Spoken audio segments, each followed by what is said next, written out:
Dingmei, membre de la CCPPC, a un emploi du temps chargé ces jours-ci. Elle visite des hôpitaux pour s'informer sur les infrastructures et les équipements et s'entretient avec le personnel médical et les patients âgés. L'objectif de ces recherches sur le terrain est de recueillir des informations et des suggestions sur l'amélioration des services de santé pour les patients âgés qu'elle présentera lors des 2 sessions de cette année. La première chose sur laquelle elle se concentre est la manière de rendre les hôpitaux plus accueillants pour les personnes âgées.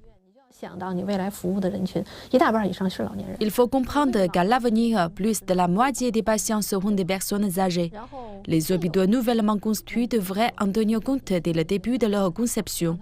Et les anciens hôpitaux devraient s'y adapter le plus tôt possible. Les équipements numériques se développent rapidement et les personnes âgées se sentent souvent perdues lorsqu'elles essaient de s'inscrire en ligne pour des rendez-vous et d'autres services hospitaliers.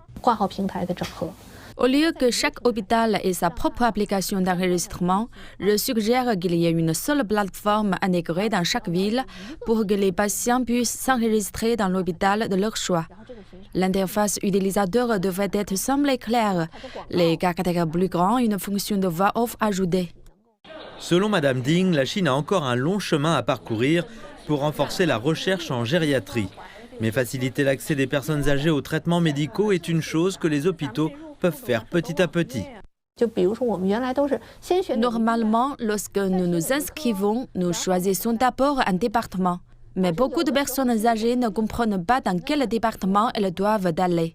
Elles peuvent simplement avoir des maux de tête ou des vertiges. Si nous changions le système et les laissions choisir leurs symptômes, ce serait beaucoup plus facile.